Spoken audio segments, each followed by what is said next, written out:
Hi friends, welcome to బిన్వి mom recipes. ఈరోజు మన ఛానల్లో హెల్దీగా ఖర్జూరంతో కేక్ ఎలా చేయాలో చూద్దామండి. ఈ ప్రాసెస్లో కేక్ చేసి మీరు టేస్ట్ చేశారంటే ఇంకెప్పుడు కూడా షుగర్తో అస్సలు చేయరండి. టేస్ట్ అంత బాగుంటుంది. అయితే ఆ సింపుల్ ప్రాసెస్ ఎలాగో చూసేద్దాం. ముందుగా ఒక బౌల్లోకి 1 కప్పు సీడ్స్ తీసేసుకున్న ఖర్జూరాన్ని తీసుకోవాలి. దీనిలోకి 1 కప్పు గోరువెచ్చని పాలను యాడ్ చేసుకోవాలి. ఈ విధంగా పాలు వేసుకున్న తర్వాత ఖర్జూరంని ఒక హాఫ్ అన్ అవర్ పాలల్లో నానబెట్టుకోవాలి.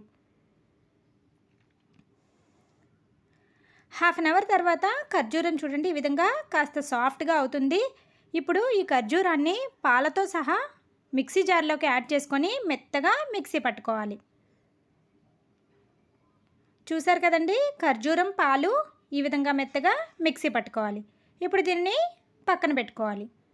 ఇప్పుడు ఒక మిక్సింగ్ బౌల్ పైన జల్లెను పెట్టుకొని 1 కప్పు గోధుమ పిండిని యాడ్ చేసుకోవాలి. అలాగే దీనిలోకి ఒక పావు స్పూను సాల్ట్ను కూడా యాడ్ చేసుకోవాలి.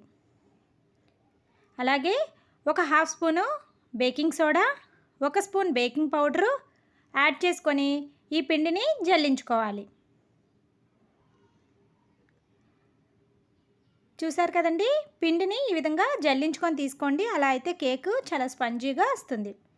ఇప్పుడు దీనిలోకి ఒక పావు కప్పు ఆయిల్ని యాడ్ చేసుకోవాలి.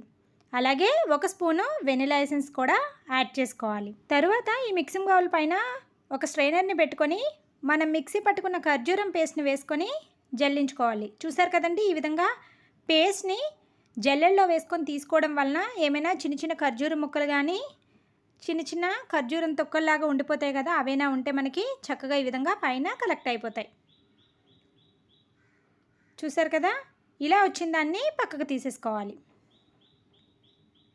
ఇప్పుడు దీనిని రౌండ్ షేప్లో మిక్స్ చేసుకోవాలి. మనం దీనిలో పెరుగు యూజ్ చేయలేదు కాబట్టి మరొక హాఫ్ కప్ వరకు మిల్క్ని యాడ్ చేసుకొని ఈ కేక్ బ్యాటర్ని మిక్స్ చేసుకోవాలి. చూసారు కదండి, ఈ విధంగా మిల్క్ యాడ్ చేసుకుంటూ బ్యాటర్ని వీడియోలో చూపిస్తున్న కన్సిస్టెన్సీలో కలుపుకోవాలి. ఇప్పుడు దీని నుంచి ఒక హాఫ్ పార్ట్ని వేరొక బౌల్లోకి తీసుకోవాలి. ఇప్పుడు దీనిలోకి 1.5 స్పూను కోకో పౌడర్ని యాడ్ చేసుకొని కలుపుకోవాలి. అంటే మనం నార్మల్గా ఉండే ఖర్జూరం కేక్ బ్యాటర్ ఒక హాఫ్, అలాగే కోకో పౌడర్ కలుపుకున్నది ఒక హాఫ్ బ్యాటరు పక్కన పెట్టుకోవాలి. ఇప్పుడు బ్రెడ్ మౌల్డ్ కానీ లేదంటే రౌండ్ షేప్లో ఉన్న మౌల్డ్ కానీ లేదంటే స్టీల్ గిన్నె కానీ దేనిలో అయినా సరే ఈ ప్రాసెస్ ఫాలో అవ్వచ్చండి. ఫస్ట్ ముందుగా నార్మల్ కేక్ బ్యాటర్ని వేసుకోవాలి. తర్వాత కోకో పౌడర్ కేక్ బ్యాటర్ని యాడ్ చేసుకోవాలి. ఈ విధంగా లేయర్స్ లాగా వీడియోలో చూపిస్తున్నట్టుగా యాడ్ చేసుకోవాలి. చూసారు కదండి, బ్యాటర్ మొత్తాన్ని కూడా ఈ విధంగా యాడ్ చేసిన తర్వాత ఒక 2-3 సార్లు ట్యాప్ చేయాలి. ఈ విధంగా ట్యాప్ చేయడం వల్ల ఎయిర్ గ్యాప్స్ ఏమీ లేకుండా వస్తాయి. తర్వాత నైఫ్తో వీడియోలో చూపించినట్టుగా డిజైన్ లాగా వేసుకోండి. తర్వాత దానిపైన సన్నగా చాప్ చేసుకున్న జీడిపప్పు, అలాగే బాదం పప్పు, కొన్ని ఎండు ద్రాక్ష కూడా యాడ్ చేసుకోండి. అలాగే కొన్ని టూటీ ఫ్రూటీ కూడా యాడ్ చేసుకోండి. ఇప్పుడు ఈ బ్రెడ్ మౌల్డ్ని ప్రీహీట్ చేసుకున్న ప్యాన్లోకి పెట్టుకొని బేక్ చేసుకోవాలి. చూసారు కదండి, నేను ఈ మౌల్డ్ పెట్టినప్పుడు అడుగున టచ్ అవ్వట్లేదు కాబట్టి స్టాండ్ యూస్ చేయలేదు. అడుగున టచ్ అయినట్లయితే ఏదైనా రౌండ్ బాక్స్ లాంటిది పెట్టుకుంటే టచ్ అవుతుంది కదా, అప్పుడు ఖచ్చితంగా స్టాండ్ని యూస్ చేయండి.